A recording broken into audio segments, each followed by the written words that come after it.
तो जी हम लोग आज जी शुक्र जी। ग्रह के बारे में थोड़ा सा समझने की कोशिश करेंगे। हम शुक्र ग्रह के संबंध में पहले हम कुछ शब्दों को आपको बता दें। कुछ हम लोग साधारण जो है उनके कारकत्व बड़े साधारण शब्दों में समझने की कोशिश करेंगे, फिर हम लोग सिस्टमेटिकली लेंगे। देखिए, हम लोग हमेशा ये देखते रहे कि कोई भी ग्रह हमारे जोडियाक में या ब्रह्मांड में एस्ट्रोनॉमिकली या खगोलीय स्थिति पे क्या वो कह रहा है।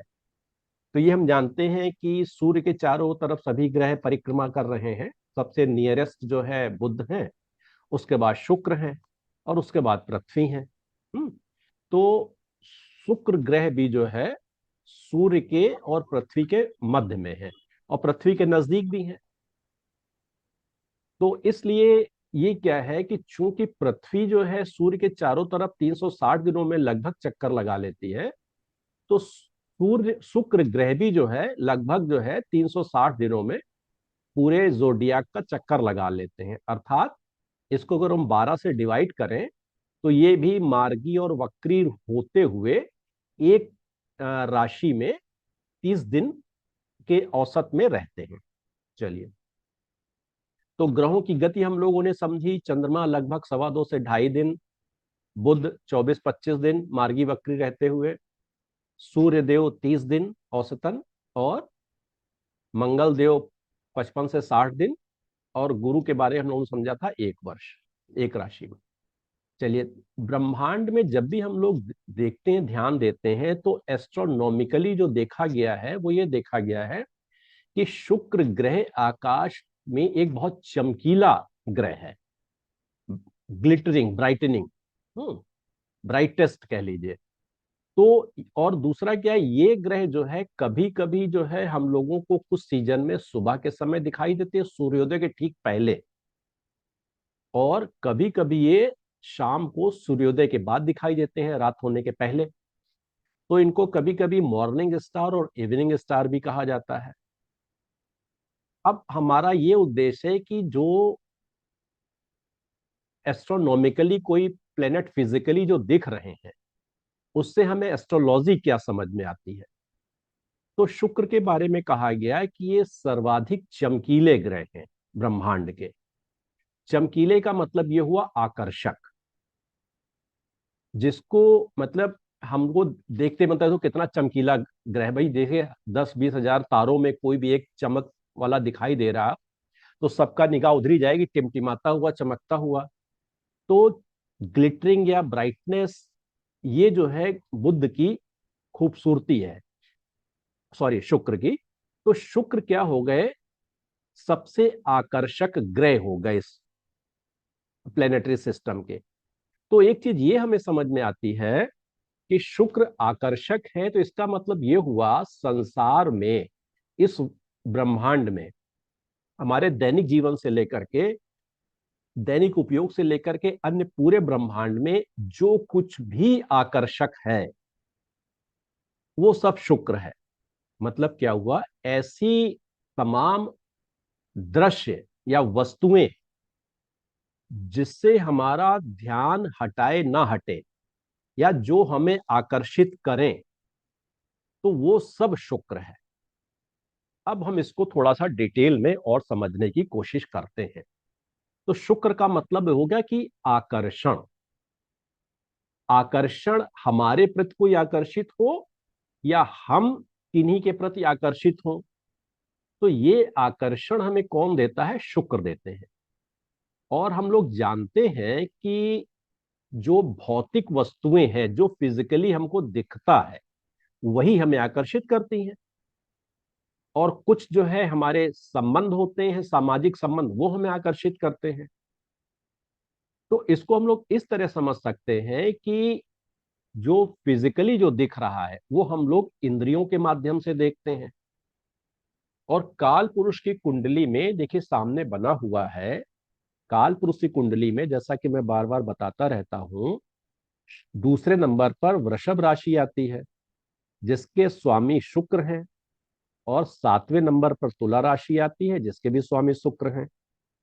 अर्थात ब्रह्मांड में जो भी राशि चक्र बना हुआ है उसमें द्वितीय भाव सप्तम भाव के नैसर्गिक स्वामी जो है वो शुक्र है। इसका क्या मतलब हुआ?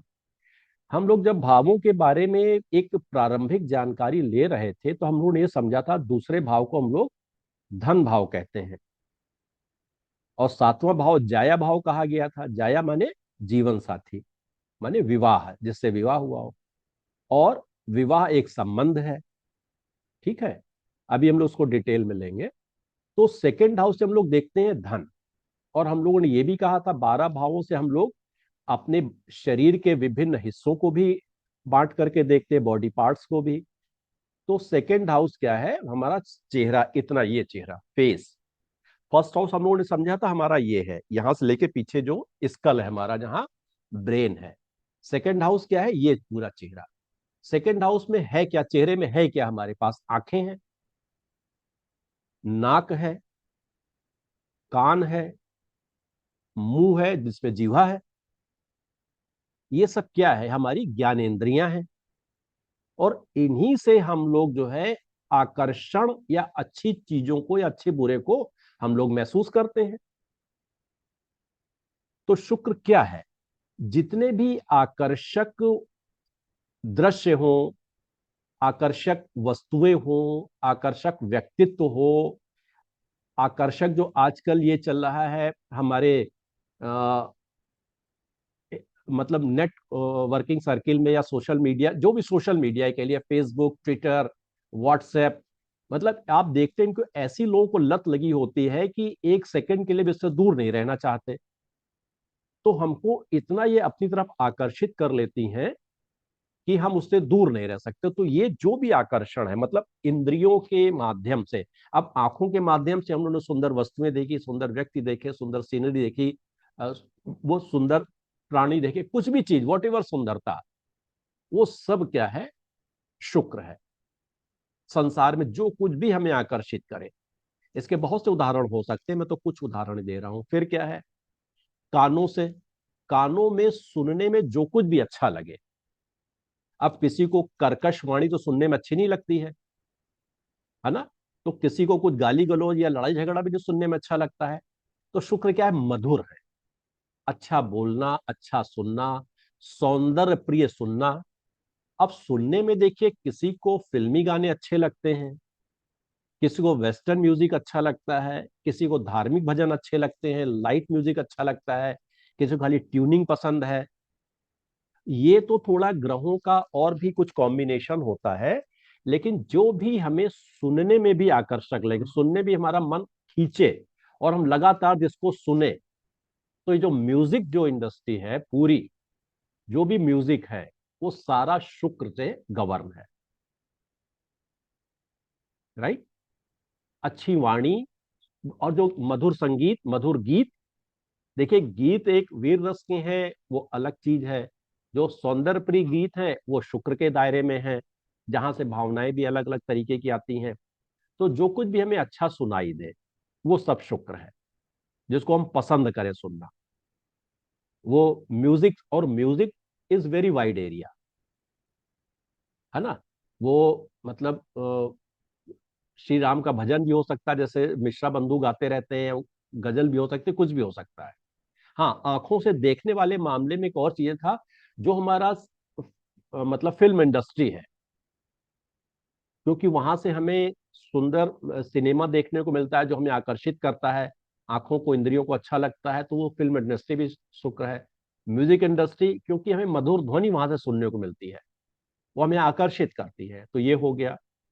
अब तीसरी इंद्री आई हमारी, अ, नाक, सूंघना।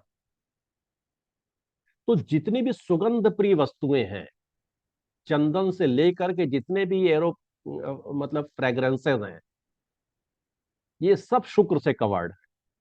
वॉट एवर काइंड ऑफ, जितने भी प्रकार की अच्छी मतलब अच्छे सुगंधित फूल, उनसे निकले हुए बने हुए सेंट, फ्रेग्रेंसेस, ये सब कुछ जो है क्यों? क्योंकि इसकी सुगंध हमें अच्छी लगती है, ये हमें आकर्षित करती है ना? तो ये सब शुक्र है। और फिर आई हमारी जिह्वा, स्वाद। तो अच्छा स्वाद भी शुक्र है। अब शुक्र कौन सा स्वाद है? देखिए, जब हम लोग साधारण भोजन करते हैं, जो कि हमारी दैनिक दिनचर्या का भोजन है, जैसे मतलब दाल चावल सब्जी रोटी अपनी रसोई में बना हुआ खाना, और यही खाना पौष्टिक होता है, क्योंकि और ये हमारे सुपाच्य होता है। इसको खाने से हमारा कभी जी नहीं उठता है, हमको बार बार रोज ये इच्छा लगता है।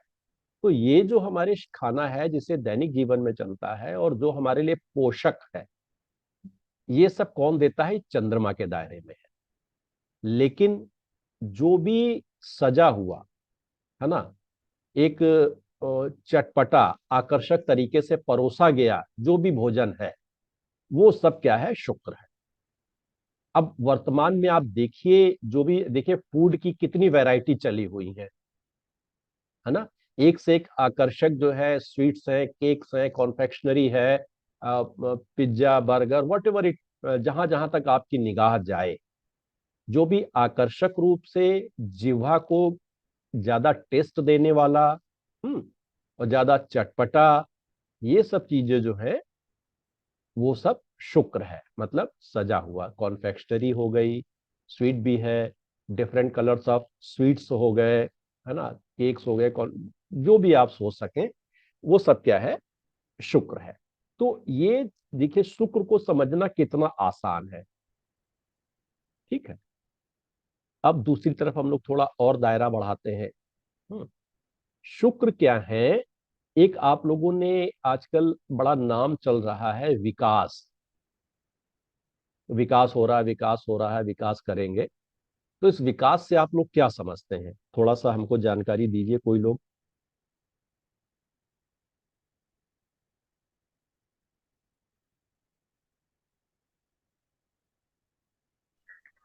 लोगों का जीवन स्तर ऊपर उठे, ऐसा कुछ काम। और कुछ?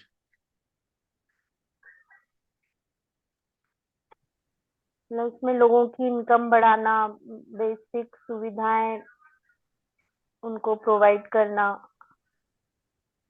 हर तरह की। आजकल देखिए, जो विकास का जो सामान्य परिभाषा ली जा रही है, या जिसे हम लोग देखते हैं कि जैसे मेट्रो चल गई तो हमारे शहर का विकास हो गया, है ना। इंफ्रास्ट्रक्चर डेवलप, रोड बन गई ज्यादा, पहले एक थी अब 10 रोड बन गई, विकास हो गया, है ना। अच्छी अच्छी बड़ी बड़ी बिल्डिंगें, मॉल बन गए, विकास हो गया।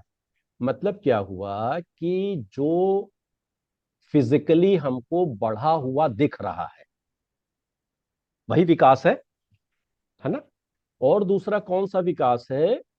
कि सृष्टि का विकास होना। सृष्टि का विकास कैसा? जब प्राणी उत्पन्न होता है, नया प्राणी जगत में आता है, वो कोई भी प्राणी हो सकता, मानव प्राणी हो सकता है, दूसरा प्राणी भी हो सकता है, क्योंकि वो फिजिकली एग्जिस्ट करता है। तो शुक्र जो है वो भौतिक विकास के कारक है। भौतिक विकास का मतलब ये हुआ कि जो कुछ भी हमें अच्छा लगने वाला दिखे, मॉल हमें अच्छे लगते हैं, मेट्रो में चलना हमें अच्छा लगता है, ट्रेन में चलना हमारे लिए बहुत सो है सुविधाजनक होता है ना। जो भी हमें सुविधा प्रदान करे। अभी जो हम लोग जब बेसिक नीड्स की, जब हम लोग बृहस्पति गुरु ग्रह को पढ़ रहे थे, तो वहां हम लोगों ने समझा था कि वहां जो बृहस्पति जो कारक है, वो आध्यात्मिक विकास के कारक है। यहाँ मैं आप लोगों को ये बताता चलूं, थोड़ा सा ब्रीफिंग, कि हम लोगों ने ये समझा है कि पूरे ब्रह्मांड में दो ही ग्रह जो है नैसर्गिक रूप से शुभ है, अनकंडीशनली बेनिफिक, बिना शर्त जो है शुभता देते हैं ये। तो इसमें क्या है? गुरु है और दूसरे शुक्र हैं। गुरु के बारे में हम लोगों ने समझा, गुरु शुभ के साथ साथ जो सुख देते हैं, वो संतुष्टि वाला सुख देते हैं। कौन सा सुख? जिससे हमारी बेसिक नीड्स को पूरा करने में हमें कोई अनैतिक कार्य ना करना पड़े, वो सतोगुणी है ना। तभी हमको संतुष्टि मिलती है। हम नैतिक तरीके से जब हम लोग धन का अर्जन करके अपने अपने परिवार का जीवन यापन करते हैं, वो गुरु है, वो संतुष्टि है। शुक्र क्या है? शुक्र कामनाओं के और ऐश्वर्य के कारक है। ऐश्वर्य हमें कब मिलता है? जब हमारे पास बहुत ज्यादा धन होता है। तो सेकंड हाउस से क्या होता है, देखिए धन के भी वो कारक हैं। तो इसका मतलब सारे संसार में विश्व का जितना भी जो धन है वो सब के स्वामी तो शुक्र बनाए गए हैं, और उसमें से जो हमारे लिए नीडफुल का है उतना हिस्सा जो है गुरु का है। तो यहां हम ये समझे शुक्र जो है विपुल धन के कारक है। विश्व में जितनी भी धन संपदा है उसको वो सब शुक्र के अधीन है। अब इस धन संपदा से हमें क्या मिलता है, ऐश्वर्य। हमें कामनाओं की पूर्ति होती है। अब ये देखिए जो हमारे बड़े बड़े जो इस तरीके के इंफ्रास्ट्रक्चर डेवलप होते हैं फिजिकली, इसमें हजारों करोड़ों का धन लगता है। और गुरु वाले जो धन है वो देखिए उसमें लोगों की संख्या तो बढ़ती है सुख की, लेकिन उसमें धन उतना नहीं लगता है। तो शुक्र क्या कहते हैं, ज्यादा धन लगा करके जो भौतिक विकास होता है उसके कारक है। गुरु हमारे आध्यात्मिक विकास के कारक है। तो भौतिक विकास में क्या क्या चीजें हो गई, जो हमारा मेजर इंफ्रास्ट्रक्चर डेवलपमेंट है। कुछ देखिए मॉल बनाने से गरीबों का तो कोई भला हुआ नहीं, है ना। मेट्रो बनाने से अलबत्ता बहुत से लोगों का भला हुआ, लेकिन बड़े धन की योजनाएं थी वो, जिससे भी जनता को सुविधा मिले उसको ये सब दिखे। और वो धन जो हमारे ऐश्वर्य में सहायक हो। ऐश्वर्य का मतलब क्या होता है, जो हमको बहुत समाज में ऊंचा स्थान दिखाए। दूसरा क्या है, शुक्र को हम लोगों ने ये समझा कि इंद्रिय सुखों के माध्यम से जो हमें सुख मिलता है। दूसरा क्या है, शुक्र वो सभी सुविधा भी है। सुविधा को हम लोग इस तरह देखें कि अगर हम लोग एक और नए शब्द का प्रयोग करें, कामना, तो शुक्र यह कामनाओं के भी कारक है। अब कामना क्या होती है, एक तो होती है हमारी आवश्यकता।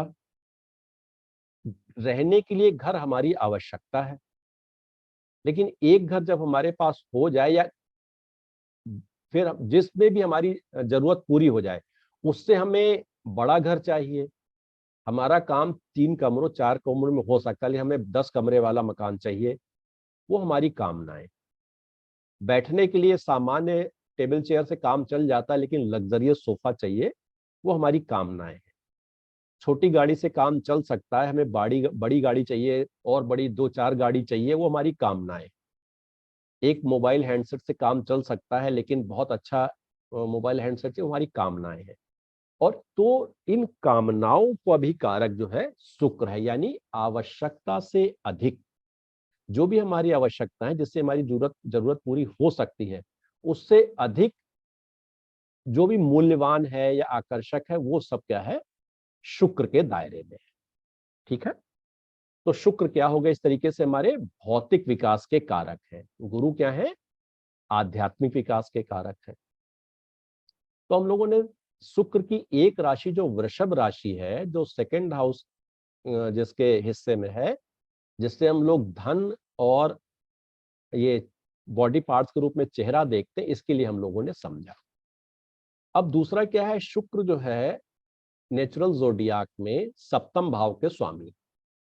सप्तम भाव क्या है, हमारे विवाह का है, क्योंकि उससे हम लोग अपने जीवन साथी को देखते हैं। विवाह एक संबंध है। दूसरा क्या है, सप्तम भाव सिर्फ विवाह का ही नहीं भाव है, वो जैसे लग्न जो है हम हैं, और लग्न के ठीक सामने सप्तम भाव है। तो जैसे हमारे सामने सारा संसार होता है, लग्न हम हैं और सप्तम भाव हमारे सामने का सारा समाज और संसार है। और समाज और संसार किससे चलता है, संबंधों से चलता है। तो शुक्र क्या है, संबंधों के भी कारक है। अब सभी संबंधों में वैवाहिक संबंध को सर्वाधिक महत्वपूर्ण माना गया है, इसलिए जो है शुक्र विवाह के भी कारक माने गए हैं। लेकिन हम लोग थोड़ा सा शुक्र का दायरा अगर बढ़ाएं, तो विवाह के तो मुख्य, वैवाहिक संबंधों के तो मुख्य कारक हैं ही। वैवाहिक संबंधों का मतलब क्या होगा, स्त्री पुरुष के बीच के संबंधों के कारक, और ये इनका सबसे महत्वपूर्ण कारकत्व है। यही कारकत्व ही बताता है कि व्यक्ति का वैवाहिक जीवन कैसा होगा, अच्छा होगा या खराब होगा।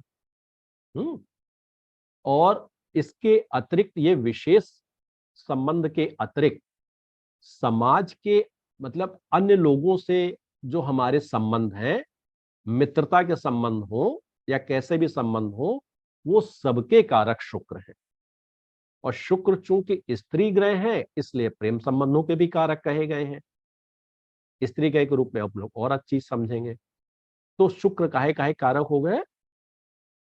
सप्तम भाव के हिसाब से विवाह के कारक हो गए और संबंधों के कारक हो गए। सबसे ज्यादा संबंध कौन से? वैवाहिक संबंधों के कारक हो गए, राइट। तो ये हम लोगों ने शुक्र के बारे में बहुत मोटी मोटी जानकारी ली। अब इसको हम लोग कोशिश करेंगे सिस्टमेटिकली, जो शुक्र के और जो कारकत्व हैं उनको हम लोग समझने की कोशिश करें। अब देखिए, शुक्र ग्रह को बहुत से मतलब अन्य संस्कृतियों में, जैसे एस्ट्रोलॉजी खाली वैदिक संस्कृति तो नहीं है, रोमन, पर्शियन और अलग अलग संस्कृतियों में भी किसी न किसी रूप में ग्रहों को देखा समझा जाता है। तो इसको अन्य संस्कृतियों में भी गॉडेस ऑफ लव कहा गया है, प्रेम की देवी। मतलब चूंकि ये संबंधों के कारक है और सबसे बड़े संबंध समाज में स्त्री पुरुष के संबंध होते हैं, क्योंकि वही सबसे ज्यादा लंबे समय तक चलते हैं। तो वो गॉडेस ऑफ लव, प्रेम की देवी है। वैवाहिक संबंध प्रेम संबंध के कारक कहे गए, मैरिज के कारक कहे गए, हम लोगों ने समझ लिया। क्योंकि संबंधों में सबसे बड़ा एक जो संबंध है वो है वैवाहिक संबंध विशेषीकृत, क्योंकि वो हमको सबसे ज्यादा इस जीवन में प्रभावित करता है। फिर है शुक्र ब्यूटी के कारक कहे गए, वो हम लोगों ने समझा। जो भी आकर्षक व्यक्ति आपको दिखे, अच्छा, आकर्षण सबसे ज्यादा पहले कहां से आता है? चेहरे से दिखता है। वो सेकंड हाउस हम लोगों ने देखा। तो इसीलिए चेहरे का आकर्षण भी शुक्र से है, और पूरे शरीर का संतुलित होना, ब्यूटीफुल बॉडी होना, वो भी शुक्र है। आगे हम लोग पढ़ेंगे तुला राशि। तुला माने होता है तराजू। तराजू का मतलब है दोनों पलड़े बराबर होना, यानी बैलेंस होना। तो क्या बैलेंस होना? बॉडी का बैलेंस होना, बॉडी का फिजिकली बैलेंस होना, ये भी शुक्र है।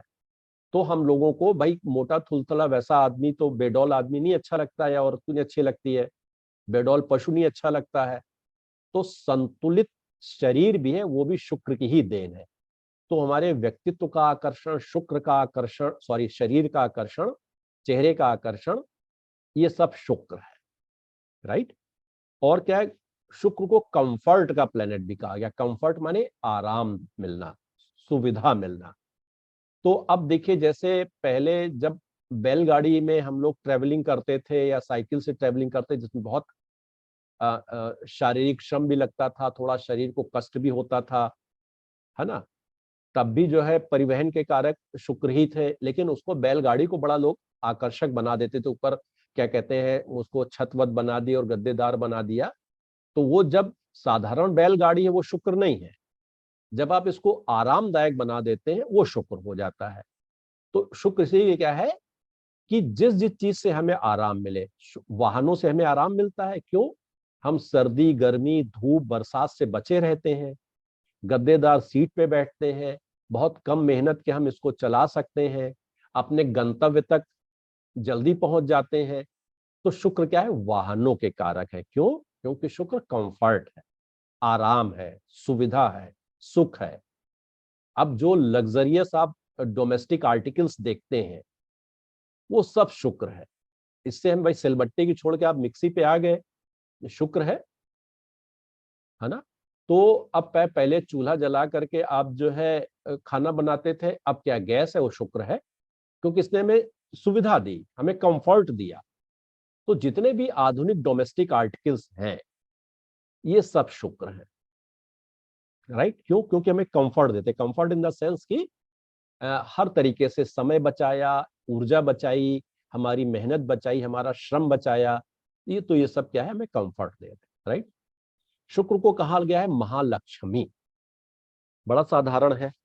महालक्ष्मी को से हम लोग धन की कामना करते हैं, है ना।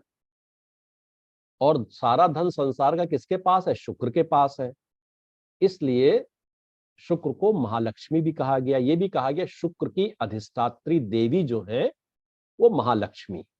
वैसे शुक्र के जो देवता हैं अधिपति वो है इंद्र कहे गए, उनका भी कारण मैं अभी आगे समझाऊंगा।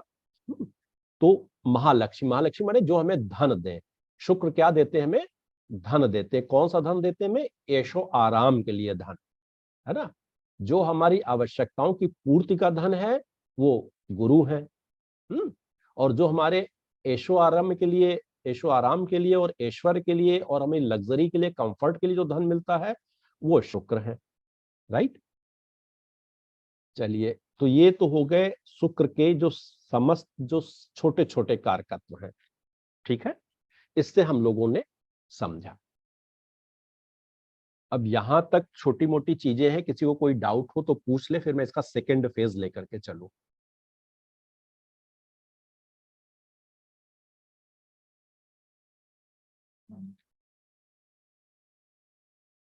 अभी तक हमने जो आपको बताया उसके 2 ही 3 कारकत्वों के आधार पर हम लोगों ने बताया। उससे मुझे लग रहा है शुक्र के संबंधित काफी चीजें आपको जानकारी में आई होंगी। चलिए, तो अब हम लोग फिर चलते अपने सिस्टमेटिक वे में। हम लोगों ने जो अपने पैरामीटर बना रखे थे वो ये थे कि एस्ट्रोनॉमिकली प्लैनेट्स जो हैं उनसे हम लोगों को क्या एस्ट्रोलॉजी मिलती है। फिर हम लोग ये आए कि वो हम लोगों ने समझ लिया शुक्र चमकीले ग्रह है ना। तो इससे शुक्र के कौन कौन से कारकत्व निकल करके आते हैं, जो भी चमक दमक वाला है सब शुक्र है। फिर हम लोगों ने ये कोशिश की कि पौराणिक कथाएं इस बारे में क्या कहती हैं। पौराणिक कथाएं इस बारे में 2-3 हैं छोटी छोटी। उसमें से यही निकल करके आता है शुक्र को जो है उनकी तपस्या और परिश्रम के कारण जो है और उनकी लगन के कारण शुक्र को भगवान शिव ने जो है समस्त धन संपदा का इनको स्वामी बना दिया। ठीक है। अब शुक्र के 2-3 और जो माइथोलॉजिकल कैरेक्टरिस्टिक्स है, जैसे मतलब असुरों के आचार्य, शुक्राचार्य असुरों के आचार्य कहे गए, इसके बारे में बताता हूं, अभी बताऊंगा। फिर मृत संजीवनी के कारक कहे गए हैं, ये मैं समझाऊंगा आपको। फिर वो शरीर में ओज के बल के कारक कहे गए, वीर के कारक कहे गए हैं। इसको भी माइथोलॉजिकल स्टोरीज ही कुछ कहती है, मैं बताने की कोशिश करूंगा। तो शुक्र क्या है, अब हम लोग जब तत्व के आधार पर आते हैं तो शुक्र जो है जल तत्व के ग्रह है। और हम जानते हैं कि जल का मतलब होता है भावनाएं। ये जल के दूसरे तत्व के दूसरे ग्रह। एक हम लोगों ने जो जल तत्व के पहले ग्रह पढ़े वो चंद्रमा थे, दूसरे ग्रह शुक्र आए हैं। चंद्रमा के बारे में हम लोगों ने पढ़ा था कि वो जल के अधिपति हैं, है ना। संसार में और हमारे शरीर में जो भी जल है या लिक्विड है वो सब क्या है? चंद्रमा है। जो नेचुरल रिसोर्सेज है, आर्टिफिशियल रिसोर्सेज जो है वो शुक्र के पास चले जाएंगे। तो नेचुरल रिसोर्सेज है वो सब कुछ जो है चंद्रमा है। तो चंद्रमा हमारे शरीर में रक्त की लिक्विडिटी के रूप में और डिफरेंट अन्य जो है लिक्विड्स है उसके रूप में उपलब्ध है। तो शुक्र कौन सा जल है? शुक्र क्या है, थोड़ा सा ये कहिए कि चंद्रमा अगर इनटेक है तो शुक्र क्या है? आउटगोइंग वाटर है। जो हमारे यूरिन वगैरह हैं शरीर से निकले हुए वो सब शुक्र है। ठीक है ना। तो इसीलिए ये क्या कहते हैं, ये तो हम लोगों ने इसकी उपयोगिता के दृष्टिकोण से समझा। और चूंकि ये आउटगोइंग लिक्विड उसके कारक हैं, द्रव के, सफेद द्रव के, तो ये जो क्या है यूरिन के कारक है। यूरिन के कारक होने से किडनी के भी कारक हैं, क्योंकि किडनी जो है बॉडी के पूरे उसको सफाई करती है और जल को, यूरिन को बाहर निकालती है। इसलिए शुक्र जो है किडनी के भी कारक कहे गए अभी बॉडी पार्ट्स में। यहां मैं बीच बीच पे इसलिए बताता चलो कि लिंकिंग आपकी बनी रहे। राइट, क्योंकि वाटर आया था ना। ठीक, तो ये तो फिजिकल हम लोगों ने देख लिया। फिर क्या देखा कि जल जो है मुख्यतः हम लोगों ने भावनाओं के लिए लिया है, भावनाएं और कल्पनाएं। जल का क्या मुख्य तत्व था? Emotions and imagination. तो चंद्रमा की जो भावनाएं हैं वो कौन सी भावनाएं हैं? चंद्रमा देखिए हमारे चतुर्थ भाव के नेचुरल जोडियाक में वो स्वामी है, कर्क राशि के। चतुर्थ भाव हम लोग किस में देखते हैं? कर्क। चंद्रमा को हम लोगों ने माँ के रूप में देखा था। तो चंद्रमा की जो भावनाएं हैं वो मातृत्व की, स्नेह की भावनाएं हैं, राइट। जब हम किसी के प्रति केयरिंग होते हैं, है ना, किसी के लिए हर तरीके से केयरिंग है, वो चंद्रमा है। किसी का हम पोषण करते हैं, लालन पालन, स्नेह, दैट इज मून। चंद्र शुक्र कौन सी भावनाएं हैं? शुक्र क्या है? हमारी कामनाओं वाली, इच्छा से अधिक हमको मिलना, वो वाली भावना है। दूसरा कौन सा है? ये जो स्त्री पुरुष संबंधों की जो भावनाएं हैं, वो मतलब क्या कहते हैं, शुक्र है।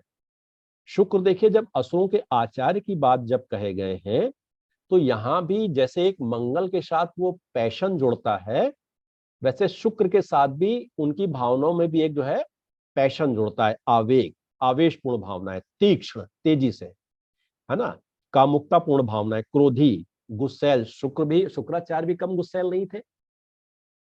तो इनका जो गुस्सा है, कामनाएं है, क्रोध है, तीक्ष्णता है, वो क्या है? कामना वाले में कुछ प्राप्त करने की और न मिलने पर उससे लिए क्रोधित होने की वो भावनाएं हैं। लेकिन चंद्रमा की भावना हमेशा कौन सी है? स्नेह वाली भावनाएं। चंद्रमा क्या है? माँ की चूंकि भावना है, तो वो अपूर्ण रहने पर क्रोधित नहीं होती। ठीक है। तो इस तरह हम लोगों ने और दूसरा का इमेजिनेशन है, हम संबंधों में क्या क्या इमेजिन कर ले जाते हैं, राइट। तो इसी इमेजिनेशन से जब चंद्रमा, और देखिए चंद्रमा भी इमेजिनेशन है, शुक्र भी इमेजिनेशन है, और दोनों जल तत्व है। तो किसी तरीके से अगर दोनों मिल जाएं आपस में, तो क्या हो जाता है? भावनाओं का बढ़ गया। ऐसी भावनाएं जब बनती हैं, तो जातक जो है या पर्सन, देखिए ये बड़े कवि, संगीतकार, गीतकार, कहानीकार, साहित्यकार, ये जो होते हैं ना, ये चंद्रमा और शुक्र के सहयोग से बनते हैं। वो हमने इसलिए इन दोनों को जोड़ा कि दोनों जब भावनाएं जुड़ गई, तो हमारी कल्पना शक्ति बढ़ जाती है। और कल्पना शक्ति, देखिए चंद्रमा चूंकि सतोगुणी है, तो क्या है, जब हम लोग एक कवि की भावनाएं देखते हैं, जो जिनके गीत समाज में सबको सुनने लायक होते हैं, वो क्या हो गए? चंद्रमा की प्रधानता हो गई। जब फिल्मी गाने होते हैं जो बहुत से सुनने लायक भी नहीं होते, तड़क भड़क वाले होते हैं, वहां शुक्र की प्रधानता हो जाती है। कवि तो दोनों ही हैं, लेकिन दोनों मिल करके अच्छे म्यूजिक, अच्छे कवि, ये सब जो है देना होता है, राइट। तो भावनाओं को हम लोगों ने, जल तत्व को शुक्र के इस तरीके से समझा। फिर क्या है और? हाँ, शुक्र रजोगुणी ग्रह। हम लोगों ने रजोगुण के संबंध में पहले पढ़ा था। रजोगुण का मतलब क्या होता है? जब हम अपनी कामनाओं की पूर्ति के लिए, कौन सी? अपने भौतिक लक्ष्यों की प्राप्ति के लिए, उनकी पूर्ति के लिए जब हम लोग प्रयास करते हैं, तो वो रजोगुण कहलाता है ना।